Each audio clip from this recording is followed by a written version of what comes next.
இந்தியாவின் 15வது ஜனாதிபதியாக திரௌபதி முர்மு பதவியேற்றார். தலைமை நீதிபதி ரமணா பதவி பிரமாணம் செய்து வைத்தார். ஜனநாயக நாட்டில் பழங்குடிகளின் கனவும் நனவாகும் என்பதற்கு நானே உதாரணம். ஜனாதிபதி முர்மு நிகழ்ச்சி. मैं द्रौपदी मुर्मू ईश्वर की शपथ लेता हूँ कि मैं श्रद्धापूर्वक भारत के राष्ट्रपति के पद का कार्यपालन करूंगी तथा अपनी पूरी योग्यता से संविधान और विधि का परिरक्षण, संरक्षण और प्रतिरक्षण करूंगी और मैं भारत की जनता की सेवा और कल्याण में निरत रहूंगी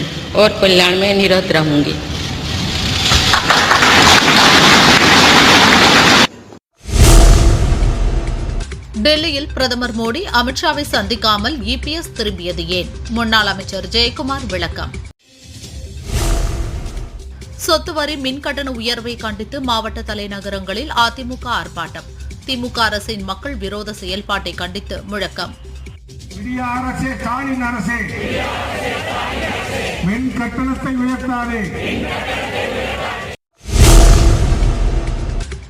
எந்திர கோளாறால் தரையில் விழுந்த பயிற்சி விமானம். அதிர்ஷ்டவசமாக உயிர் தப்பினார் இளம் பெண் விமானி. கார் தீப்பிடித்து எரிந்தது. டிரைவர் உயிர் தப்பினார். சென்னை அண்ணா சாலையில் பரபரப்பு.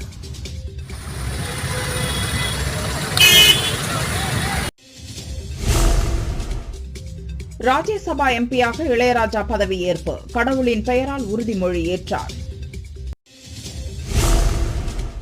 தமிழகம், புதுச்சேரியில் பல மாவட்டங்களில் 2 நாள் கனமழைக்கு வாய்ப்பு. வானிலை மையம் தகவல். தமிழகம் கடலில் தத்தளிக்கும் போது கடலில் பேனா எதற்கு? முன்னாள் அமைச்சர் செல்லூர் ராஜு கேள்வி. அண்ணா பல்கலை பட்டமளிப்பில் பங்கேற்க பிரதமர் மோடி சென்னை வருகை. மத்திய மாநில போலீசார் 5 அடுக்கு பாதுகாப்பு. தெலுங்கானாவில் 40 வயது நபருக்கு குரங்கம்மை உறுதி. இந்தியாவில் பாதிப்பு 5ஆக உயர்வு. ஆட்சி மாறும் ஜாக்கிரதை. போலீஸ் அதிகாரிகளை எச்சரித்த முன்னாள் எம்எல்ஏ. திருச்சி அதிமுக ஆர்ப்பாட்டத்தில் பரபரப்பு. புதுச்சேரி எம்பிஏ பட்டதாரி பெண் சமவெளியில் மிளகு சாகுபடி செய்து அசத்தல். காரைக்குடி டு ராமேஸ்வரத்திற்கு தந்தை மகன் சைக்கிள் பயணம். பசுமை இந்தியா திட்டம் குறித்து விழிப்புணர்வு. இனி விரிவான செய்திகள். லோக்சபாவில் அமளியில் ஈடுபட்ட காங்கிரஸ் எம்பிக்கள் 4 பேர் சஸ்பெண்ட் செய்யப்பட்டனர். மழைக்கால கூட்டத்தொடர் தொடங்கியதிலிருந்து ஜிஎஸ்டி விலைவாசி உயர்வை கண்டித்து பார்லிமெண்டின் 2 அவையிலும் காங்கிரஸ் உள்ளிட்ட எதிர்க்கட்சிகள் அமளியில் ஈடுபட்டு வருகின்றனர். லோக்சபாவில் திங்களன்றும் எதிர்க்கட்சிகள் பதாகைகளை ஏந்தியபடி அமளியில் ஈடுபட்டனர். அவைத் தலைவரின் இருக்கை சூழ்ந்தபடி முழக்கம் எழுப்பினர். அவை நடவடிக்கைக்கு இடையூறு ஏற்படுத்தியதாக காங்கிரஸ் எம்பிக்கள் மாணிக்கம் தாக்கூர், ஜோதிமணி, ரம்யா ஹரிதாஸ், பிரதாபன் ஆகிய 4 பேரை சஸ்பெண்ட் செய்து அவைத் தலைவர் ஓம் பிர்லா உத்தரவிட்டார். மழைக்கால கூட்டத்தொடர் முழுவதும் அவர்கள் பங்கேற்க தடை விதித்தார். இந்தியாவின் 15வது ஜனாதிபதியாக திரௌபதி முர்மு பதவியேற்றார். ஜனநாயக நாட்டின் பழங்குடிகளின் கனவும் நனவாகும் என்பதற்கு நானே உதாரணம் என அவர் கூறினார். मैं द्रौपदी मुर्मू ईश्वर की शपथ लेता हूँ कि मैं श्रद्धापूर्वक भारत के राष्ट्रपति के पद का कार्यपालन करूंगी तथा अपनी पूरी योग्यता से संविधान और विधि का परिरक्षण, संरक्षण और प्रतिरक्षण करूंगी और मैं भारत की जनता की सेवा और कल्याण में निरत रहूंगी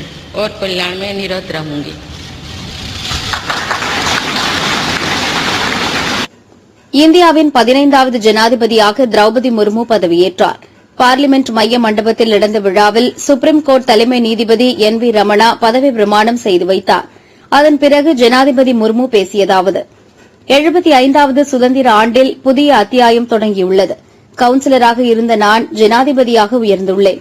ஜனநாயகத்தில் பழங்குடிகளின் கனவும் நனவாகும் என்பதற்கு நானே உதாரணம் என்றார். शक्ति है कि उसमें एक गरीब घर के पैदा होने बेटी, दूर सुदूर आदिवासी क्षेत्र में पैदा हुई बेटी भारत के सर्वोच्च संवैधानिक पद तक पहुंच सकती है. राष्ट्रपति के पद पहुंचना मेरी व्यक्तिगत उपलब्धि नहीं है, ये भारत की प्रत्येक गरीब की उपलब्धि है. मेरा निर्वाचन इस बात का सबूत है कि भारत में गरीब सपने भी देख सकता है और उन्हें पूरा भी कर सकता है.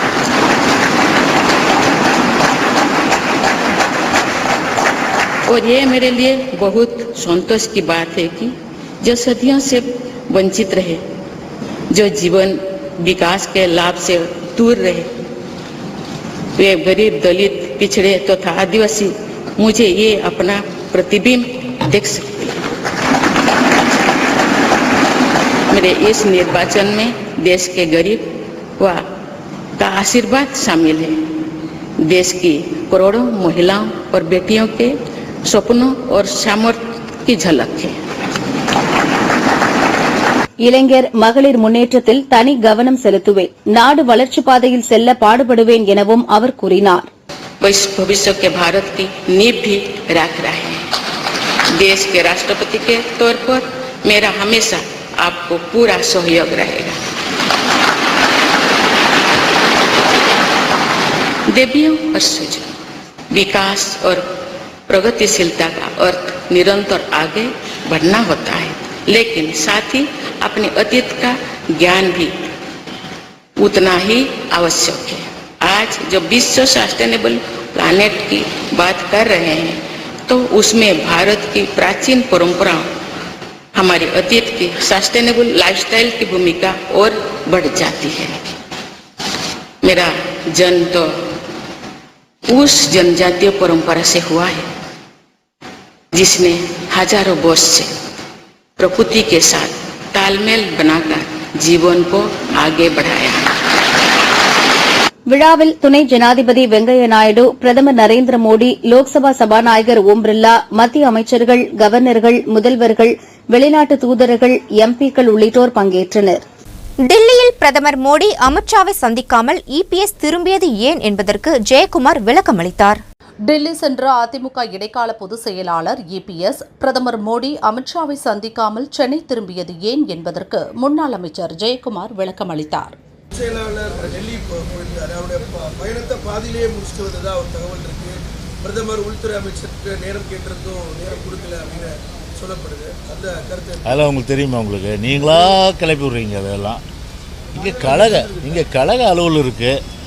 திருமதி திரௌபதி முர்மு இந்திய குடியரசுத் தலைவராக பொறுப்பேற்று கழகத்தின் சார்பில் அந்த தம்பிதுரை அதுபோல் நாடாளுமன்ற உறுப்பினர்கள்லாம் இப்போ வந்து பங்கு பெற்றிருக்காங்க. இன்றைக்கி இங்கே கழக அலுவல் இருக்குது. அதனால் இருக்கின்ற சூழ்நிலை பார்க்கணும். டெல்லியில் இப்போ என்ன சூழ்நிலை? இப்போ ஒரு பக்கம் வந்து குடியரசுத் தலைவருக்கான தேர்தல், இன்னொரு பக்கம் வந்து குடியரசு துணைத் தலைவருக்கான தேர்தல், இன்னொரு பக்கம் நாடாளுமன்ற மழைக்கால கூட்டத்தொடர். இந்த மூன்றுமே வந்து இருக்கிற ஒரு வேலையில் எவ்வளோ வந்து அவங்க வந்து ஒரு வேலை நிமித்தம், பணி நிமித்தம் அவங்களுக்கு இருக்கும் டெல்லியில் இருக்கவங்களுக்கு. அதனால் பிறிதொரு நாளில் கண்டிப்பாக வந்து இந்த சந்திப்பு இருக்கும். அதனால் நாங்கள் ஒன்றும் இப்போ சந்திக்கிறேன்னு கேட்டு அவங்க ஒன்றும் வாய்ப்பு ஒன்றும் மறுக்கப்படலை. இது வந்து ஒரு வேண்டுமென்றே வந்து பரப்பிவிடப்படுகின்ற ஒரு செய்தியாகத்தான் நிச்சயமாக கருத முடியும். ரேஷனில் பாமாயிலுக்கு பதிலாக தேங்காய் எண்ணெய் வழங்கலாம் என்று எம்எல்ஏ வானதி அரசுக்கு யோசனை தெரிவித்துள்ளார்.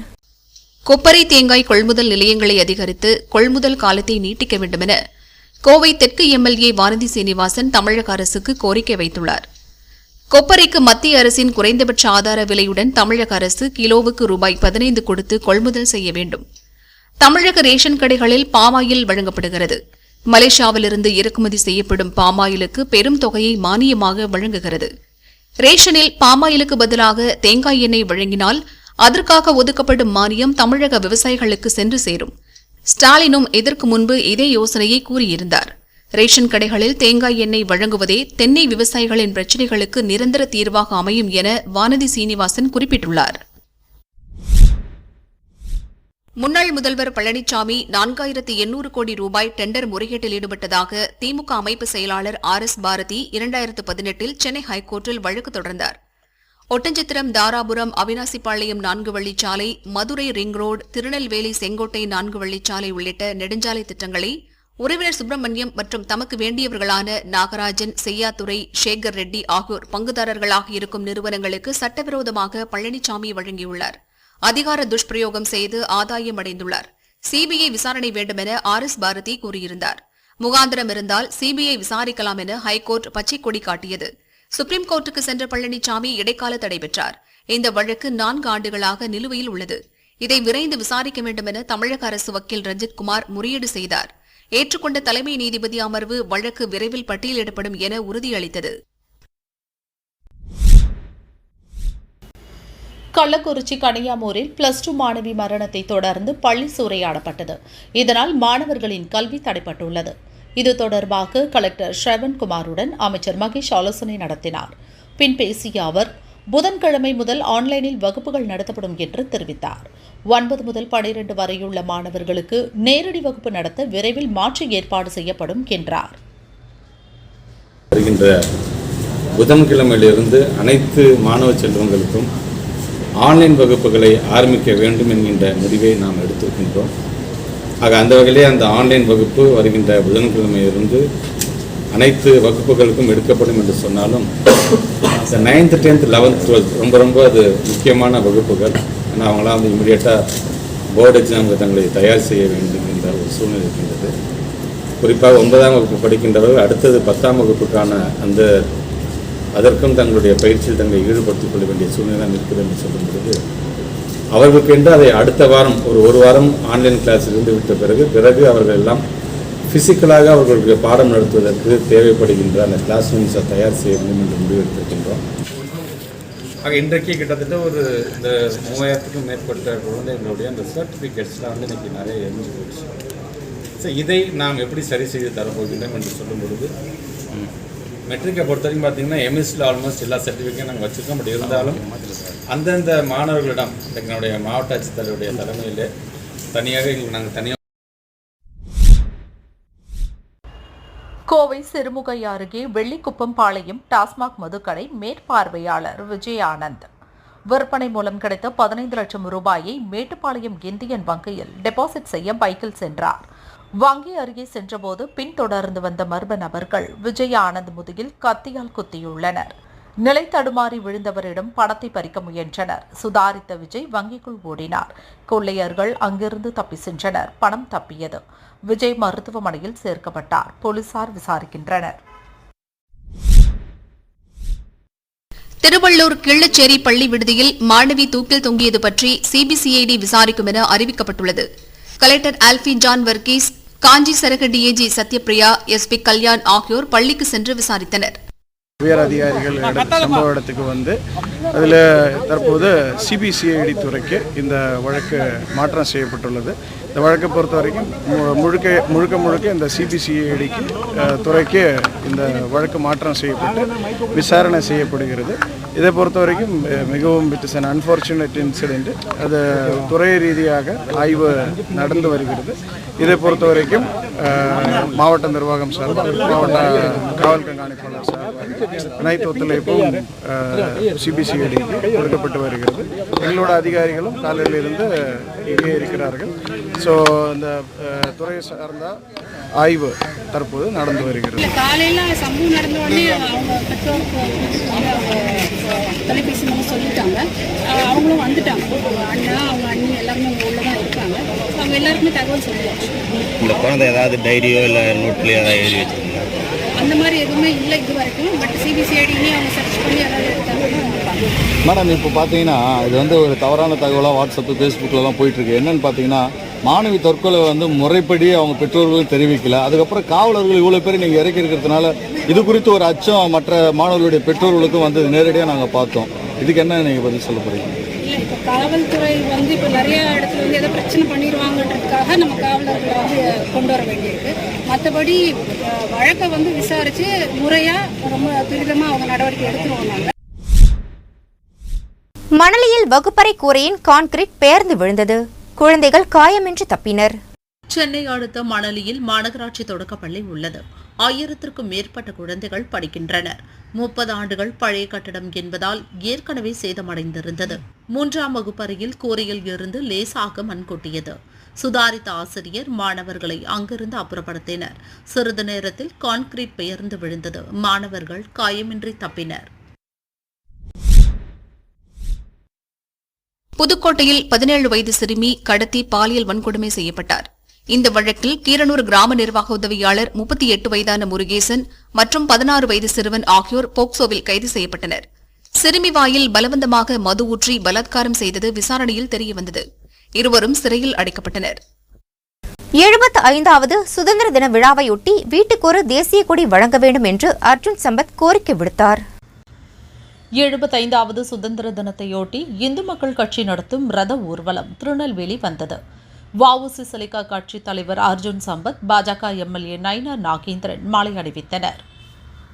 நீங்கள் அனைவருமே வருகின்ற அந்த ஆகஸ்ட் 15 ஒரு வார காலமாவது எல்லா வீடுகளிலும் தேசிய கொடியை பறக்கவிட வேண்டும். நாம் இந்தியர் என்பதிலே பெருமை கொள்வோம். சுதந்திர போராட்ட வீரர்களுக்கு நாம் நம்முடைய வீர வணக்கத்தை, அவர்களுக்கு நாம் நம்முடைய மரியாதையை செலுத்துவோம். அங்கே தற்கொலை என்பது அந்த மாணவியினுடைய ஸ்டேட்மெண்ட்டே இருந்தது. எனக்கு மதமாற்ற நடவடிக்கை, மன உளைச்சல், அதனால் லாவண்யா தற்கொலை பண்ணிட்டாங்க. இதில் மாணவியினுடைய கடிதம் இருக்குது, புரியுதுங்களா? முதல் அறிக்கை, என்னுடைய அறிக்கையும் அண்ணாமலை அறிக்கையும் இதில் வந்திருக்கிறது. போராட்டம் பிஜேபி இளைஞரணி அங்கே நடத்தியிருக்கிறது. சம்பவ இடத்திற்கு நேரடியாக நாங்கள் அங்கே சென்றிருக்கிறோம். நம்முடைய அமைப்பை சார்ந்தவர்கள் எந்த வகையிலும் இத்தகைய தற்கொலைகளை நாம் ஊக்குவிக்க கூடாது. இதை பயன்படுத்தி தேசவிரோத சக்திகள் தலையெடுப்பது, பிரிவினைவாத சக்திகள், வன்முறை, இது தடுக்கப்பட வேண்டும். கபடி போட்டியில் விளையாடிக் கொண்டிருந்த இளைஞர் திடீரென மயங்கி விழுந்து பலியானார். கடலூர் மாவட்டம் புறங்கணி கிராமத்தைச் சேர்ந்தவர் 21 வயதான விமல்ராஜ். கபடி வீரரான இவர் மானடிக்குப்பம் கிராமத்தில் நடந்த கபடி போட்டியில் கலந்து கொண்டார். இரவு ஆட்டம் நடந்தது. விமல்ராஜ் விளையாடிக் கொண்டிருந்தபோது துள்ளி குதித்து நடுக்கோட்டை தொட முயன்றார். எதிரணி வீரர்கள் தடுக்க வந்தபோது நெஞ்சில் பலமாக அடிபட்டதாக தெரிகிறது. ஆடுகளத்திலேயே மயங்கி விழுந்து இறந்தார். இது தொடர்பாக விசாரணை நடக்கிறது. புனேயில் எந்திர கோளாறால் பயிற்சி விமானம் தரையில் விழுந்தது. இளம்பெண் விமானி அதிர்ஷ்டவச. மகாராஷ்டிரா மாநிலம் பராமதி மாவட்டத்தில் விமான பயிற்சி நிறுவனம் உள்ளது. இங்கு பயிற்சிக்காக சிறிய ரக விமானங்கள் பயன்படுத்தப்படுகிறது. வழக்கம் போல காலையில் பவிகா ரத்தோடு என்ற பெண் விமானி பயிற்சி மேற்கொண்டிருந்தார். புனே அருகே கட்பன்வாடி கிராமத்தின் மேலே விமானம் பறந்தபோது திடீரென கோளாறு ஏற்பட்டது. வயலில் விமானம் விழுந்தது. இன்ஜின் முற்றிலும் சேதமடைந்தது. விமானி பவிகா லேசான காயத்துடன் உயிர் தப்பினார். பயிற்சி நிறுவனத்தாரும் மாவட்ட அதிகாரிகளும் சம்பவ இடத்திற்கு விரைந்து சென்று விபத்துக்கான காரணம் குறித்து விசாரணை நடத்தினர். புதுச்சேரியில் சுதந்திர போராட்ட வீரர்களின் பெயர்களை தாங்கிய தியாகச் சுவர் தயாராகி வருகிறது. Chakra vision India foundation India முழுவதும் 75 இடங்களில் 1000 சுதந்திர போராட்ட வீரர்களின் பெயர்கள் தாங்கிய தியாக சுவரை அமைக்க உள்ளது. முதல் தியாக பெருஞ்சுவர் புதுச்சேரி பீச் அருகே அமைக்கப்பட்டு வருகிறது. அனைத்து மாநிலங்களைச் சேர்ந்த சுதந்திர போராட்ட வீரர்கள் 1000 பேரின் பெயர்கள் இங்கு பொறிக்கப்பட உள்ளன. தியாகிகளின் பெயர்களை பதிக்கும் பணியை புதுச்சேரி முதல்வர் ரங்கசாமி தொடங்கி வைத்தார். சென்னை அண்ணா சாலையில் கார் தீப்பிடித்து எரிந்தது. டிரைவர் உயிர் தப்பினார். சென்னை அண்ணா சாலையில் ஸ்பென்சர் பிளாசா எதிரே சென்று கொண்டிருந்த காரின் முன்பகுதியில் தீப்பிடித்தது. டிரைவர் காரை ஓரமாக நிறுத்தி அணைக்க முயன்றார். அதற்குள் காரின் முன்பகுதி மளமளவென பற்றி எரியத் தொடங்கியது. இதனால் அண்ணா சாலையில் பெரும் பரபரப்பு ஏற்பட்டது. தீயணைப்பு வீரர்கள் விரைந்து சென்று தீயை அணைத்தனர். இதனால் அண்ணா சாலையில் போக்குவரத்து நெரிசல் ஏற்பட்டது. தீப்பிடித்ததற்கான காரணம் குறித்து போலீசார் விசாரிக்கின்றனர். சொத்து வரி மற்றும் மின்கட்டண உயர்வை கண்டித்து மாவட்ட தலைநகரங்களில் அதிமுக சார்பில் ஆர்ப்பாட்டம் நடத்தப்பட்டது. மின்கட்டணம் மற்றும் சொத்து வரி உயர்வை கண்டித்து அதிமுகவினர் மாவட்ட தலைநகரங்களில் ஆர்ப்பாட்டத்தில் ஈடுபட்டனர். கோவை மாவட்டம் பொள்ளாச்சியில் முன்னாள் அமைச்சர் வேலுமணி தலைமையில் ஆர்ப்பாட்டம் நடந்தது. எம்எல்ஏக்கள் பொள்ளாச்சி ஜெயராமன், தாமோதரன், அமுல் கந்தசாமி உள்ளிட்ட 5000க்கும் மேற்பட்டோர் கலந்து கொண்டனர். 505க்கு மேல் வாக்குறுதி கொடுத்தார்கள். அந்த வாக்குறுதி எல்லாம் நிறைவேற்றவில்லை. அதே போல சொல்லாத செயல்கள், சொத்து வரி, மின்கட்டண உயர்வு, கட்டுமான பொருட்கள், சிமெண்ட், கம்பி, மணல், அதே போல கிராவல் மண், எல்லாமே அத்தனை பொருட்களும் விலை உயர்ந்து விட்டது. இதையெல்லாம் கண்டித்து ஆர்ப்பாட்டம். அதே போல சட்ட ஒழுங்கு பார்த்தீங்கன்னா கள்ளக்குறிச்சி பிரச்சனையிலிருந்து கடுமையான சட்ட ஒழுங்கு இன்றைக்கி இவ்வளவு மோசமான நிலை. ஆகவே இதையெல்லாம் கண்டித்து திமுக அரசை கண்டித்து இன்றைக்கு மிகப்பெரிய ஆர்ப்பாட்டம் நடந்தது. கோவை தெற்கு வட்டாட்சியர் அலுவலகம் முன் எம்எல்ஏ அம்மன் அர்ஜுனன் தலைமையில் ஆர்ப்பாட்டம் நடந்தது. கோவை மாவட்டம் மேட்டுப்பாளையம் பஸ் ஸ்டாண்ட் அருகிலும் ஆர்ப்பாட்டம் நடத்தப்பட்டது. விடிய அரசே, ஸ்டாலின் அரசே, மின் கட்டணத்தை உயர்த்தாதே. மதுரை கருப்பாயூரணி பகுதியில் எம்எல்ஏ ராஜன் செல்லப்பா தலைமையில் ஆர்ப்பாட்டம் நடந்தது. மேலூர் எம்எல்ஏ பெரிய புள்ளான் உட்பட ஆயிரக்கணக்கான அதிமுகவினர் பங்கேற்றனர். தாம்பரத்தில் சிட்லப்பாக்கம் ராஜேந்திரன் தலைமையிலும், காஞ்சிபுரத்தில் முன்னாள் அமைச்சர் சோமசுந்தரம் தலைமையிலும், சென்னை மதுரவாயலில் முன்னாள் அமைச்சர் பெஞ்சமின் தலைமையிலும் ஆர்ப்பாட்டம் நடந்தது.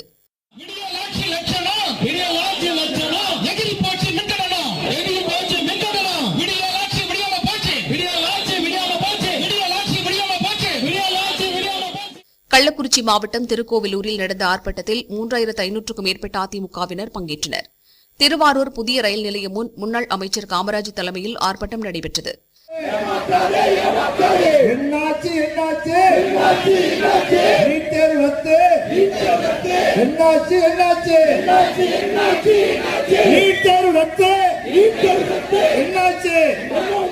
மக்கள் பயன்பெறும் திட்டங்களை திமுக அரசு நிறுத்திவிட்டதாக அவர் குற்றம் சாட்டினார். கடலூர் தலைமை தபால் நிலையம் முன்பு முன்னாள் அமைச்சர் சம்பத் தலைமையில் ஆர்ப்பாட்டம் நடந்தது. இசையமைப்பாளர் இளையராஜா ராஜ்யசபா எம்பியாக பதவியேற்றுக் கொண்டார். இசையமைப்பாளர் இளையராஜா, தடகள வீராங்கனை PT உஷா ஆகியோர் ராஜ்யசபா எம்பியாக நியமிக்கப்பட்டனர். பார்லிமெண்ட் மழைக்கால கூட்டத்தொடர் 18ஆம் தேதி தொடங்கியது. ராஜ்யசபாவுக்கு தேர்வான பல எம்பிக்கள் பதவியேற்றனர். அப்போது அமெரிக்காவில் இருந்ததால் இளையராஜா பதவியேற்கவில்லை. அவர் இன்று ராஜ்யசபா எம்பியாக பதவியேற்றார். கடவுளின் பெயரால் உறுதிமொழி ஏற்றார். மாநிலங்களவையின் உறுப்பினராக நியமிக்கப்பட்டிருக்கும் இளையராஜா என்னும் நான் சட்டத்தினால் நிறுவப்பட்டதான இந்திய அரசியல் சட்டத்தின் மீது உண்மையான பற்றார்வமும் பற்றுறுதியும் கொண்டிருப்பேன் என்றும், இந்தியாவின் இறையாண்மையையும் ஒருமைப்பாட்டையும் உறுதியாக பற்றி நிற்பேன் என்றும், நான் இப்போது ஏற்கவிருக்கும் கடமையினை நேர்மையாக நிறைவேற்றுவேன் என்றும் கடவுளின் பெயரால் ஆணையிட்டு கூறுகிறேன். PT உஷா கடந்த 20ஆம் தேதி எம்பியாக பதவியேற்றுக் கொண்டார். செஸ் ஒலிம்பியாட் அண்ணா பல்கலை விழாவில் பங்கேற்க